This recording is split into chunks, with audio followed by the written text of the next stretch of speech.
On Tech News Today, will NFC finally come to the iPhone next month? We've got the answer. Plus, U.S. banks come under intense hack attacks. Leap Motion transforms Oculus Rift. And we've got some amazing news from Samsung, Facebook, and even Dyson, the vacuum cleaner people. Don't go anywhere. Tech News Today is next. This is Twit.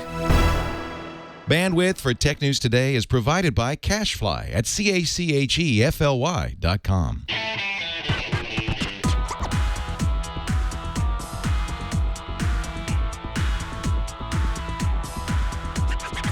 This is Tech News Today for Thursday, August 28th, 2014. This episode is brought to you by Gazelle, the fast and simple way to sell your used gadgets. Find out what your used iPhone, iPad, and other Apple products are worth at Gazelle.com. And by Lynda.com. Lynda.com is an easy and affordable way to help you learn. Instantly stream thousands of courses created by experts on business, software, web development, graphic design, and more. For a free trial, visit lynda.com/TNT. That's LYNDA.com/TNT.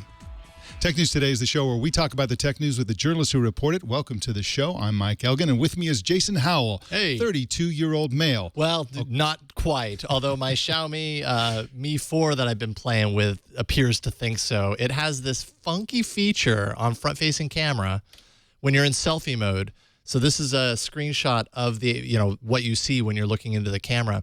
It actually detects in real time whether you're a male or a female and then gives you an age. So that age kind of jumps around a little bit. This one, of course, it says I'm 32 and I'm not. I'm totally like 25. But more or less, it got it pretty close to accurate, except for the screenshot. Well, you're a male. Weird. It is weird, and I don't see any upside for Xiaomi for putting this app in there. I mean, if you get it just right, people go, that's cool, but getting it wrong could be bad. Could be disastrous, and at the same time, do I need to be reminded that I'm a dude? Right. No, I know that. Do I need to be reminded of my wrong age? No. That's right. That's right, especially if it gets your age. You look at least 15 years older than you really are. And look like a different gender. Believe me, this screenshot was taken probably a few seconds earlier than this. It was saying like 50 and 55. I'm like, why is it telling me I'm 50? What's going on here?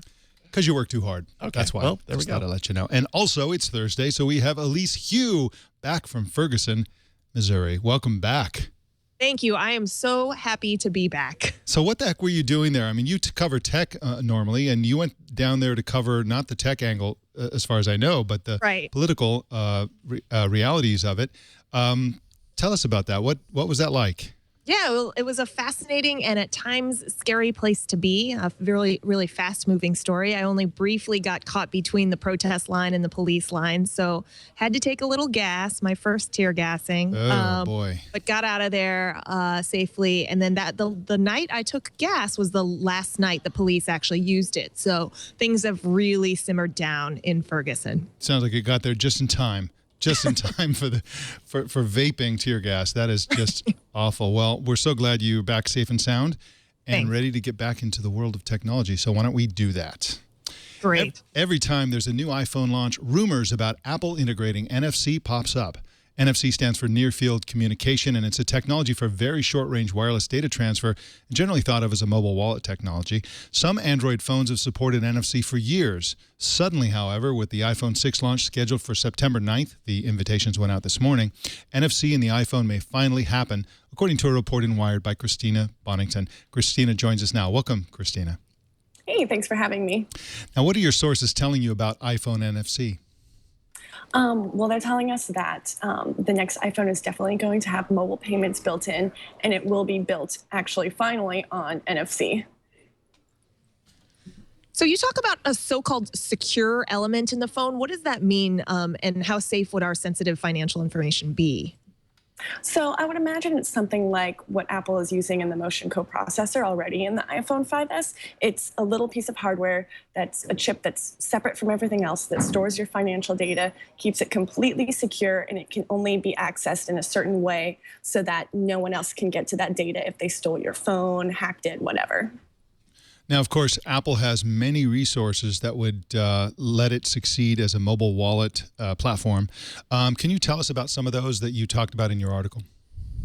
Yeah, so I mean, Apple already has tons of credit cards on file. It's been working with iTunes for over 10 years now. It has over 800 million credit cards on file. And that's something that a lot of mobile wallet companies have to, that's kind of a problem, that they have to build up this user base. And Apple already has this huge user base of both credit card numbers and iOS users. And so that makes it primed to be a huge entrant in the mobile wallet space. It's also been in the past making a lot of hires in the mobile wallet space. About a year ago, it was job listings went up looking for engineers, and then it's also been looking for product and business heads in more recent months. So Christina, talk to us about practical application. What would it look like to make payments with my iPhone with this sort of technology? Right, so I'd expect it has to be kind of similar to what we've seen with Google Wallet and other mobile wallets in the past. So if you've used Google Wallet before, you take your Android phone, there's a little NFC little payment platform, up where you would normally scan your credit card, and you just tap your phone to make a payment. I tried using this a lot a couple of years ago. I actually tried just using my smartphone as my wallet for a month, and back then the NFC, I don't know, sometimes it would take a couple tries to bump your phone and get it to work just right, but it's been a couple of years, and I think the chips have advanced more. I think Apple may see that this is finally a technology that's ready to implement on a mass scale, and it could be really exciting and useful for customers to be able to just pay super quickly with a tap of their phone. Since about 2000, Apple's been a very unusual company, and that is mainly because of the person of Steve Jobs, who, of course, passed away a few years ago. And now we have the new Apple. The products that are coming out nowadays are products that Steve Jobs didn't personally touch or work on at that time. And I've been noticing, I seem to have been noticing, a lot of areas where Apple is becoming more like an ordinary company. For example, Apple used to say we have one phone, and then they came out with multiple models, and now they're coming out with a large one and a small one. They used to say no small iPads, and then they came out with a small iPad. There are lots and lots of areas. Those probably aren't great examples because those are examples that have happened, those could have been underway under Steve Jobs' watch. But this is another one. Apple was like, no NFC. We're not an NFC company. We're not going to use NFC. There were a lot of rumors that they were going to use Bluetooth as in combination somehow with its iBeacon technology for transactions, for mobile wallet transactions, and for brick-and-mortar e-commerce transactions. And now it looks like they're supporting NFC. Is this an example of Apple slowly becoming a more ordinary company and less exceptional? What's your thought on that, Christina? So I was also in the same boat. I thought for sure that Apple would just use iBeacons for its mobile payments platform, but I think what they might end up doing is using a combination of both NFC and iBeacons. So maybe use iBeacons to start the transaction, and then the actual payment information is sent more securely over the NFC platform. And I feel like as far as the different, like now we have like potentially two-size iPhones, we have a small iPad and a larger iPad. I think just the mobile space is different than it was back when Steve Jobs was alive. I think that there's a lot more people that have mobile devices. A lot of people have multiple mobile devices, and people have different needs. And Apple is seeing that, some people, want their iPads more for traveling, and others want them more for just sitting on the couch and watching TV in bed or something. And so there's just more room for there to be more products. And as long as Apple doesn't dilute their product offerings too much, as long as they can offer a couple of different models and it still kind of fits within their the way they do things. The other thing that's new, I think, is that Apple has been talking seriously with retailers, each of whom have their own, existing point of sale systems, and they're probably hearing from retailers, we're not really thrilled about being locked into an Apple only. We have customers that don't use Apple devices, and it would be really great if you could integrate NFC. I'm just guessing there, but I'm certain that a lot of retailers would tell Apple that why don't you just do all of the above instead of just the one technology, because we need to integrate a system that can serve all of our customers and not just the ones who happen to own iPhones. Christina Bonnington is at Wired.com, and you can follow her on Twitter at RedGirlSays. Thank you so much for joining us today, Christina. Thanks for having me. All right, in a sec, we're going to tell you about some horrible hacks that have been happening in the worst possible institution in your community, your bank. But first, I want to tell you about Gazelle. Gazelle wants to buy your used gadgets. I'm reading the stories that always hit around the time that Apple starts announcing a new iPhone. And, of course, the invitations for their iPhone launch went out this morning. the price of iPhones plummet. And that's why you want to go to Gazelle right now. That's GAZELLE.com and find out what your old iDevice is worth, your iPhone or your iPad, because when they have a new announcement, all the prices go down. GAZELLE.com is the website. Show the indicate, pick the phone, pick the device that you have, the specific one, even indicating the carrier. Choose the option for what its general condition is, and they will quote you a price. That price is locked in for 30 days. That 30 days will carry you right through the announcement, which is in a week and a half or something like that, September 9th. And so you want to lock in a price today. I guarantee you that generally speaking, globally, not necessarily on Gazelle, but globally, the price for iPhones will go down slowly every day up to the launch and then plummet. So you want to lock in that price. Gazelle has paid nearly $170 million to more than 1 million customers. Shipping is free. Processing is hassle-free. And they will pay you quickly by PayPal, check, or 5% extra with an Amazon gift card. They'll give you extra money. Find out what your iPhone's worth. Take a minute and go to Gazelle.com. Well, Elise, it looks like the new bank robbery is happening over the internet. That's right. The FBI and Secret Service are investigating whether J.P. Morgan Chase and 4 other U.S. banks were targeted by Russian hackers. One security expert has said that the latest attack appeared, quote, far beyond the capability of ordinary hackers. So what's the scope of this attack? Joining us to talk about it is cybersecurity reporter for the Wall Street Journal, Danny Yadron. Danny, welcome. Hey, thanks for having me. At least we just keep running into each other. That's right. So what do we know about what hackers were able to get? What is the scope of this attack? Other than folks who are working on the investigation saying a lot was taken, details are still very, very murky. Some folks I was talking to even this morning said, account numbers appeared to be affected, but that it was much more than that. There's also no indication any of this data is being used to steal from consumers. But I think the bigger thing to take away from this, more than just that something was stolen, is that banks spend probably more on cybersecurity than pretty much anyone but the NSA. And so the fact that this is still happening there just shows how much of a problem we have. Now, Russia has been, in recent years, following the Chinese playbook in a number of ways. For example, economically, they've found that the Chinese model of semi-free enterprise with kind of authoritarian control of that, with some extra bennies thrown in for domestic companies, is a great way to go. And this is another case where it could be, if this indeed is the Russians hacking this and directed by the Russian government. Again, we don't know that for sure. But if this is the case, could this be retaliation for U.S. sanctions? That's the kind of thing China would do. They like to retaliate when they are smacked down with sanctions and other accusations and so on by the United States. Do you think that this could be a factor? Well, it's something we like to do too here in the U.S., from what I understand. But that being said, I mean, sure, it is possible. But the other thing here, if it is retaliation, from everyone I talked to, there wasn't any, disruption from the banks. Now, obviously, there was some disruption by showing you can break in. That certainly rattles people's cages.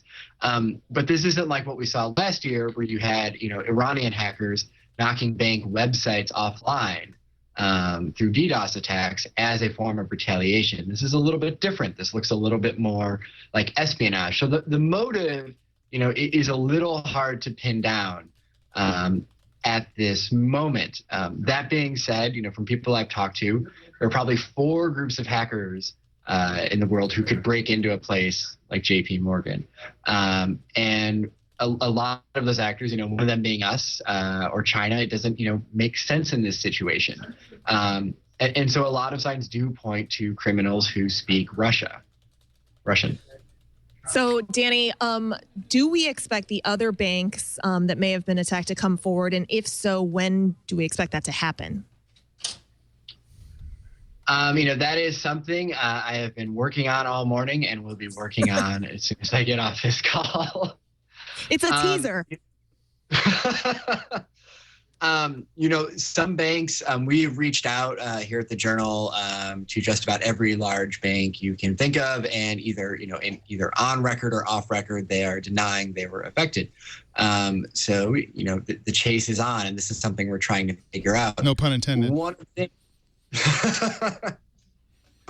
This is off the rails. I appreciate this.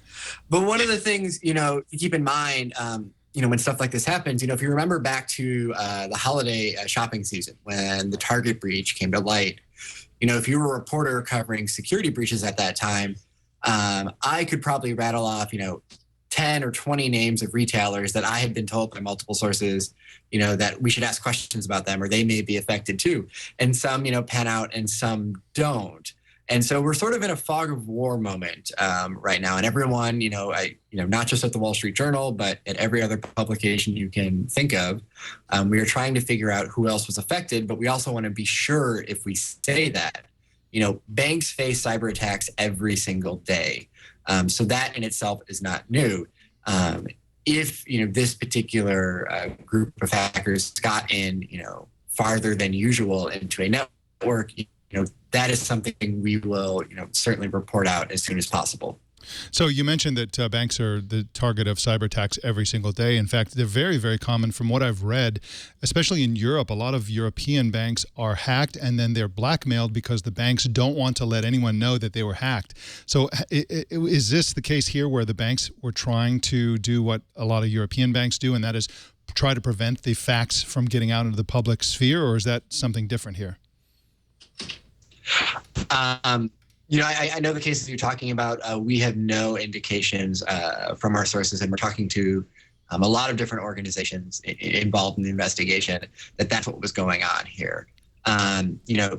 Candidly, from what I understand, the reason we all know that JP Morgan was affected here is that sometime within the past week, they realized they had a problem and emailed more than a few organizations who help with these sorts of incidents, sort of explaining what was going on and how they were looking for help. And you can sort of do the math there on how this eventually wound up in the press. Danny Yadron is at WSJ.com, and you can follow him on Twitter at Danny Yadron. Thank you so much for joining us, Danny, and good luck finding those hackers. Thank you. All right. Well, prepare to have your mind blown. Leap Motion unveiled a cheap plastic clip today that changes everything for the worlds of both virtual and augmented reality. The clip enables the motion detector to attach itself to the front of Facebook's Oculus Rift headset. Let's take a look at an incredible demonstration of the integration released a few hours ago by Leap Motion.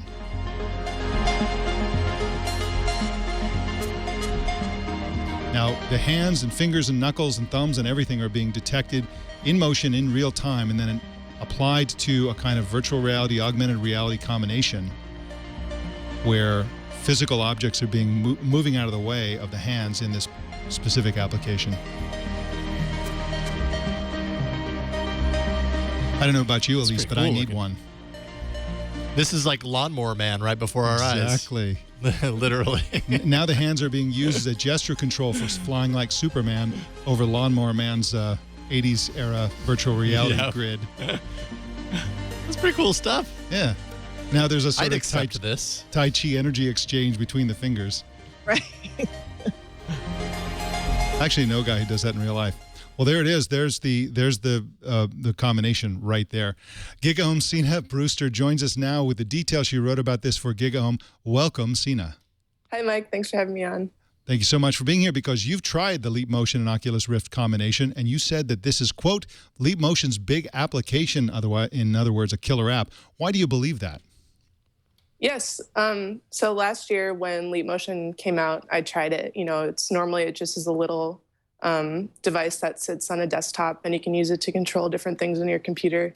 And it always was just a little bit tiring on the wrist, just not, I wanted to go back to a mouse and a keyboard. But with this is exactly what you need for Oculus Rift, and I was just super impressed. Yeah, I was actually going to bring that up. So, I mean, 2.5, almost 3 years ago, Leap Motion was supposed to be, or a lot of tech industry reporters were writing about Leap Motion being sort of, and gesture control being the next big thing, and that this was going to be more widely adopted. Why didn't it happen? Why didn't gesture control become the next big thing? And how is this particular application different? So when I met with the Leap Motion co-founders earlier this week, they made a really good point that everyone is just super entrenched in how they use computers.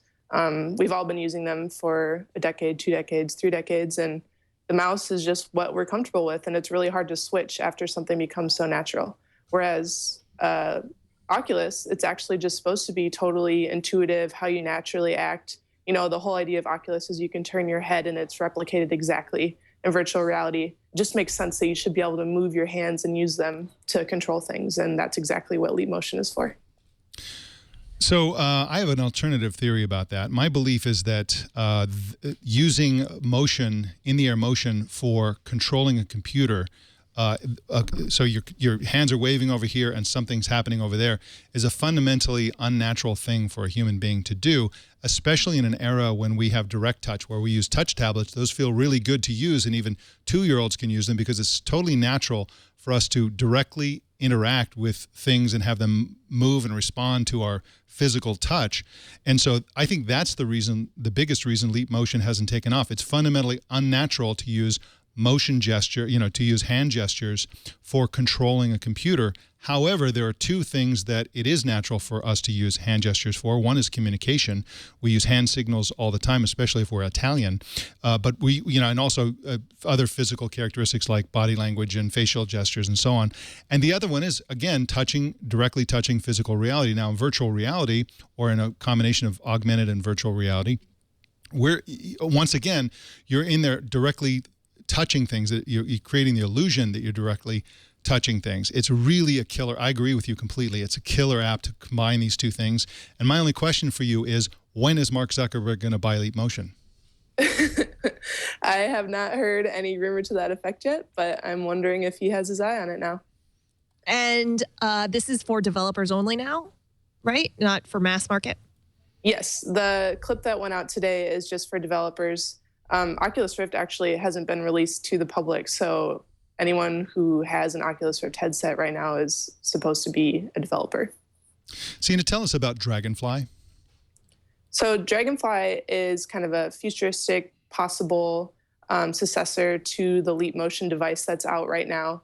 I tried it out, and so the idea with the current version of Leap Motion is that it uses infrared to track its surroundings, but Dragonfly actually adds in RGB so you can see actual color. So if you put on an Oculus Rift with the current Leap Motion, you can look around and see people kind of in black and white with that infrared view. But with Dragonfly, you could look around and see full color. It's almost like a live video feed of the world is being fed into Oculus Rift, which opens up some really, really cool augmented reality applications. Now, you've tried this, but did they give you a developer kit to take home and use it on your own time, or did you have to go somewhere and just use it and then leave? Yeah, I was just at the Leap Motion office, so I don't have my own quite yet. Oh, I too wish bad. I did. Let us know when you do, and we'll get you on the show, and you can demo it live on the show if you're up for it. Just me waving my head around. Yeah. It looks crazy, right, from the outside. No, you can show both the person like going around like a zombie, and then you see what they see, and it all makes sense. Signe Brewster is at gigohm.com, and you can follow her on Twitter at SIGNEJB. Thank you so much for joining us. Thank you. All right.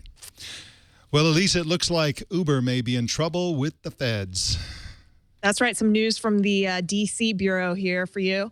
Ride-sharing company Uber has been in the headlines for dirty tactics and trying to beat its competition Lyft. Now it's might be getting the attention of the Federal Trade Commission and other regulators.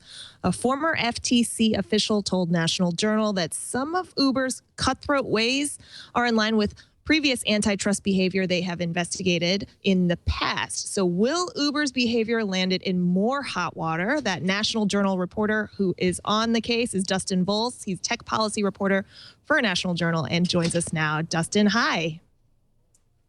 Hi, thanks for having me on. Of course. So what is Uber accused of that's doing that could raise the ire of regulators? Right. Well, for a while now, I think Uber's kind of been getting a lot of headlines for its what a lot of people would say unsavory or even recruiting, perhaps trying to recruit drivers from most notably. But a report earlier this week in The Verge actually revealed the size of their poaching tactics, and some of it looks like it might be somewhat deceptive. And I spoke with a number of former FTC officials this week who said that the way that Uber has gone about trying to hire a driver, a process that includes ordering a lot of Lyft rides and then canceling them to sort of evade detection from Lyft operators, that could possibly merit some sort of federal investigation or an investigation on the state level.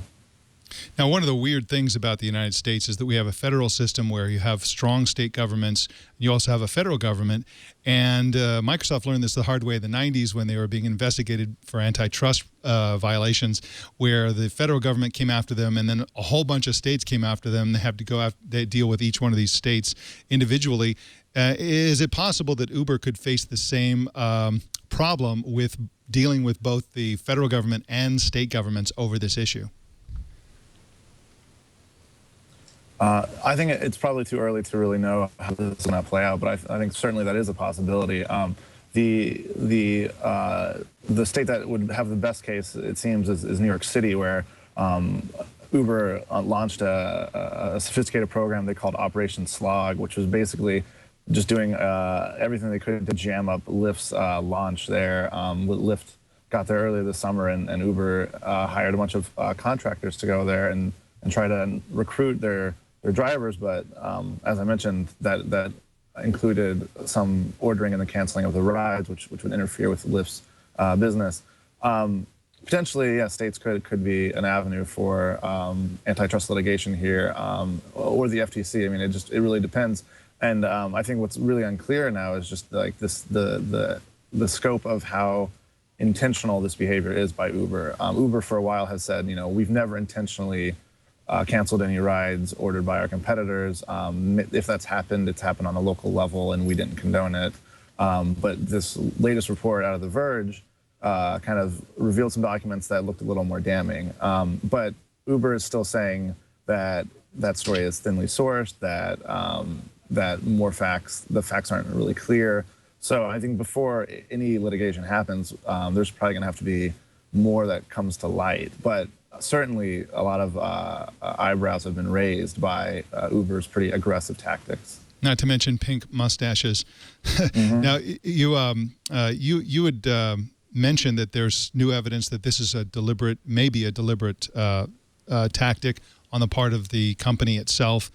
If that's the case, do you personally believe that potential riders should boycott them for their behavior, or is that an ineffective tactic, do you think? This is your chance to call for a boycott, Dustin. Yeah, I'm not in the position to call for any boycotts, for Uber. I think, certainly there are a lot of issues that some customers have with Uber, whether it be its history of price gouging or these aggressive recruiting campaigns it has against its competitors. It's up to each individual rider whether or not they think it's worth working with a business that there might be some concerns about.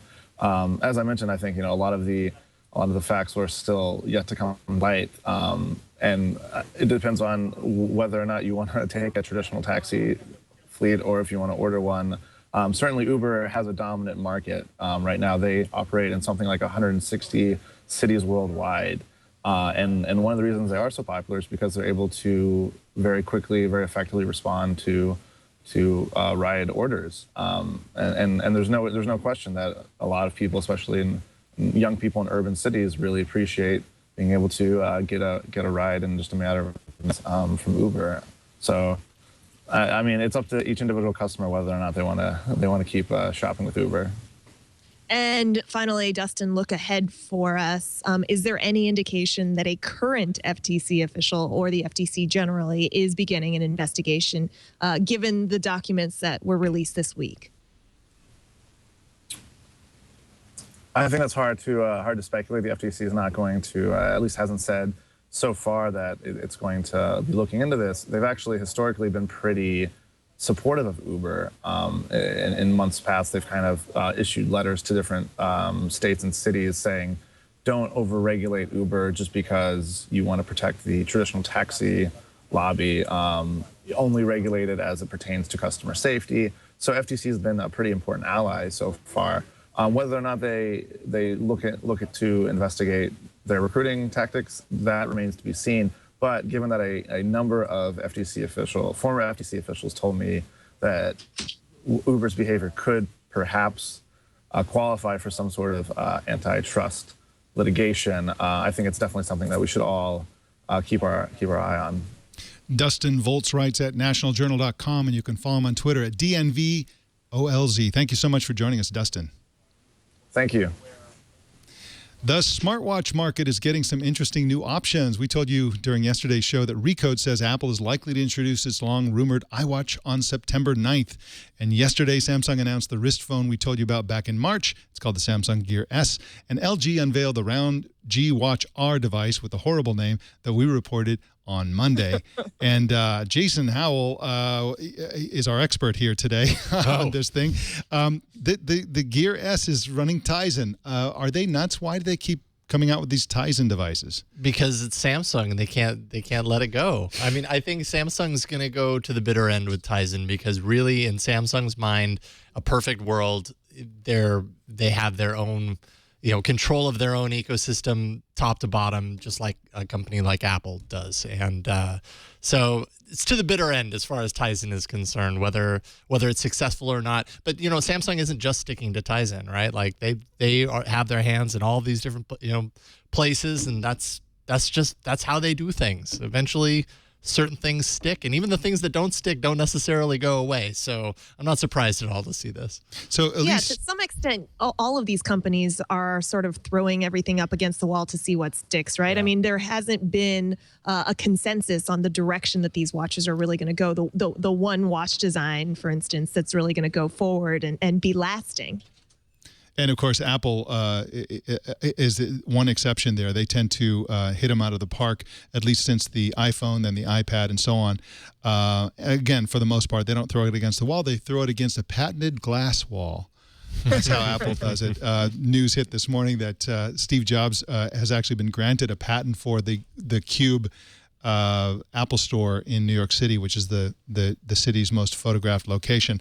But that's a rat hole. Let's get back to wearable devices. Now, this Gear S thing is controversial, of course, because it is itself a phone. I think this personally is a terrible idea. People tend to carry phones. It makes perfect sense to have a Bluetooth connection to a phone that is then connected to the internet. Are there any advantages, Jason, that you can see with having a phone built into a smartwatch? Personally, my view on phones in smartwatches is it's something that people want, but I don't think certain people want. They want it because of Dick Tracy. They want it because it's like this holy grail of wearables of having this communication device on your wrist that does everything that you have in your pocket.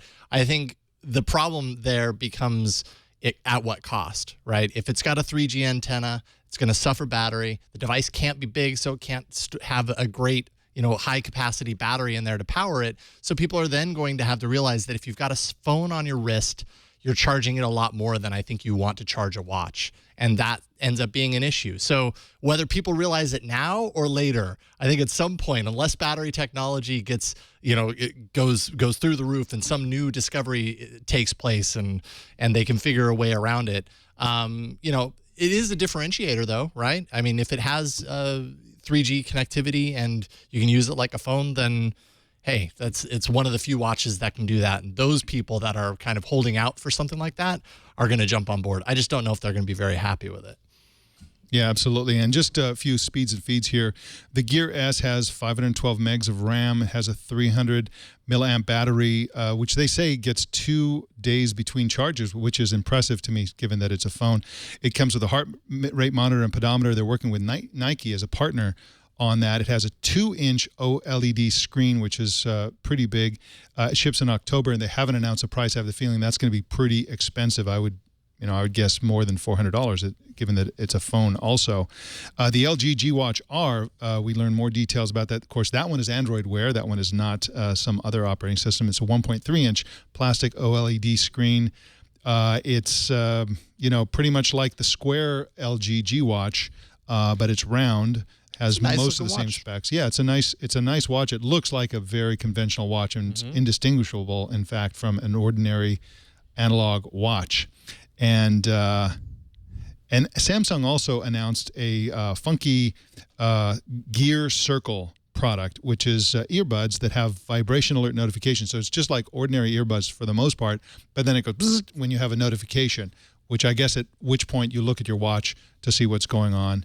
Or you look at your phone or whatever. So that is all very interesting. But if you look at the combination of all these things that are happening, the Samsung watch coming out next week, the LG G Watch R coming out next week. And again, by coming out, I mean they're going to be rolling them out with big fanfare and then shipping them shortly thereafter. And then the Apple announcement of the iWatch, which is expected a week after next, and then will probably ship sometime after that. The smartwatch world is here at long last, I think we can officially say, and so we'll be covering all of that stuff very closely on this show and elsewhere. Just out of my own curiosity, because I haven't heard, have there been any rumors about what type of screen, either square or like rectangle or circular, the Apple iWatch is likely to be? Yes, there's a rumor for every possible shape. Well, all right, well that clears it up. But it's a good point you're making. Usually we have a lot more solid rumors for something that's supposed to be announced in a week and a half. Usually by now we have all kinds of information, but I'm not aware of any. I might have heard they have a round one. I've heard that they have a curved glass right that curves face around the wrist. The most interesting rumor is that they're going to have multiple versions, which normally I wouldn't agree with, but given the fact that Apple is almost certainly going to differentiate by going after women, because these other Android Wear devices so far are pretty large and not particularly appealing to people who don't have large wrists. I have a large wrist, and they even seem a little clunky on my wrist. So I have the feeling that Apple's going to do something to, and of course we also know that they're very, very big on the fitness aspect of wearable computing. So that indicates a watch that you can wear while running and that sort of thing, and that doesn't suggest a gigantic watch. Right. So, well, in just a sec, we're going to hear about a new feature at Facebook. But first, I want to tell you about lynda.com. Lynda.com is going to make you a super genius, because for only $25 a month, they'll give you unlimited access to more than 100,000 video tutorials. And these aren't cheesy, amateurish videos. These are professionally developed videos that have professional curriculum and are taught by super experts.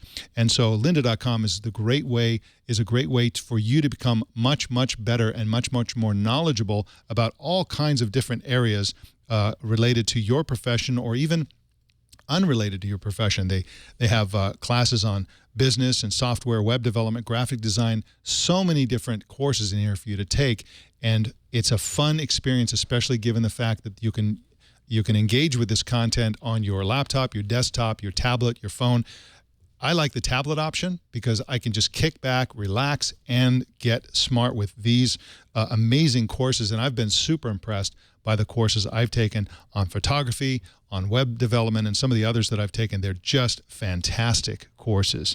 So for any software you rely on, lynda.com can help you stay current with all the software updates. So they're very, very current. If you're a professional IT person or software developer, you can take courses that are for software that has just recently shipped, and that's a very, very powerful difference between going to college or other types of ways that you can keep up with your skills. We've got a special offer for you to access all of the courses for free for 7 days. There's no reason not to try this. It's really, really great, and you will enjoy it. Visit lynda.com/TNT to try lynda.com for free for 7 days. That's lynda.com/TNT.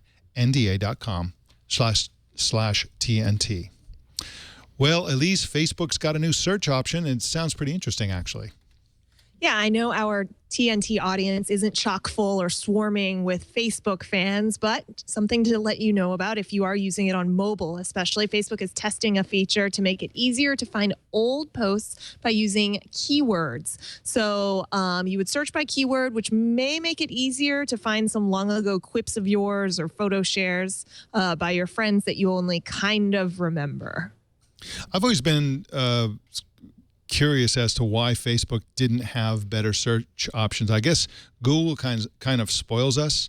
The search on Google Plus is just fantastic. It's basically Google search that will find anything, whether you're using keywords or whether you're using hashtags or just searching for whatever words are in the post. And Facebook I've always found it frustrating trying to find things, and I think they've noticed that as well, and that's probably why they're rolling out this service. I don't know, Elise, do you ever go searching for old posts on Facebook? I don't, but it would be helpful. Maybe I don't use that or actually go searching because there isn't a functionality that helps me do that easily, right? So there was the much hyped graph search that Facebook rolled out. Was it earlier this year or last year? And that just didn't really work out, right? It's not really intuitive as intuitive as people wanted. And so graph search didn't work out. Perhaps this feature is a response to that, to try and make search a little bit more functional for mobile users. I often do try and search, for instance, for friends of mine that live in Washington, D.C. I feel like that was a lot easier to do on Facebook years ago, before many iterations ago, than it is now. So hopefully they're returning to some more basic search functions that might have worked better many millions of users ago. Yeah, basic search functions like search that comes up with what you're searching for. I've oftentimes searched for people I know are on Facebook, and it just acts like they're not on Facebook. They just don't appear. And you know, search for somebody's name, and I get a million people who have the same name, and yet I can't find that one person. Their search really doesn't work that well, and especially their contextual awareness of me and my social graph. They should be able to find, for example, almost, you know, all the people that I follow, the majority of the people I follow, and I follow a lot of people on Facebook, are tech journalists. So when I search for a person's name who's a tech journalist, and Facebook's like, sorry, I don't know, here's somebody in Senegal that that doesn't even speak English, I'm kind of like, you know, I should think that you'd be able to do better than that. It's really kind of frustrating, and I suspect lots of people are frustrated with Facebook search in general. I think you're right. Well, Dyson, you know, the vacuum cleaner people, are about to unveil a robot vacuum cleaner 1 week from today. At least that's what a teaser video suggests. Let's have a look at this very cool vacuum cleaner video. It's like RoboCop. Yes. Dead or alive, you're coming with me. Drop it. So we're looking inside what looks like a real lab. Generally from the vacuum cleaner's perspective. September 4th, Dyson. Yeah, this is almost certainly a robotic vacuum cleaner. And Dyson's a very innovative company, so this is probably going to be a really cool product. The yet unnamed product has been called Project N223 in the lab. Dyson invested $8 million into robotics research at Imperial College London for this year. And so they're very serious about robotic vacuum cleaners and presumably other household devices that are robotic. So I'm really excited about what they're going to announce on the 4th. Of course, the 4th is probably not a great day to announce things because there are going to be a lot of those other announcements coming out for the wearable computing space. But still, we'll see what they come up with there. Well, our TNT fan of the day is Kadius Kalut in Tokyo, Japan, who posted this picture on Google+. That's one of the pictures he posted. He's cooking there. Look at all that. Wow. A nice little setup there, listening and watching to Tech News Today. And here he is. Is this safe, Elise, we've had this conversation before when we had the South African tablet in the car dash. This is a phone on a car dash flying down the freeway. That's obviously near San Jose, California. Yeah, you know, this worries me. I really like to go on trips with you all, but I'm not sure about the focus ability. Yeah. So long as you're just listening, I suppose, That's and right. not watching. That's right. Well, we appreciate that, and we appreciate all of your posts on this. If you want to post a picture like this, just take a picture of your setup and post it on Google+, Twitter, or Facebook and use the hashtag HowDoYouWatchTNT, and we'll find it, and maybe we'll put it on the air. That is the tech news today. Elise Hu, welcome back to the world of tech journalism and away from Ferguson. What have you been working on these days? Well, I am looking at these online personal shopping services now, like Stitch Fix and Trunk Club. So stay tuned for a story on that coming up on All Things Considered on NPR a week from Monday. Awesome. Can't wait to listen to that. Thanks for joining us again. Thank you, guys. All right. Bye-bye. Well, you can subscribe to Tech News Today on Stitcher, iTunes, YouTube, Feedly, Yahoo RSS, and many other options. Choose your favorite way to subscribe at twit.tv/TNT. And subscribe to our subreddit at technewstoday.reddit.com and send us your thoughts and opinions via email. TNT@twit.tv is our email address, or you can leave a voicemail by calling 260-TNT-SHOW. Don't miss our evening newscast, Tech News Tonight at 4 p.m. Pacific tonight and every weeknight right here on the Twit Network. My name is Mike Elgan. Thanks for tuning in. We'll see you tomorrow.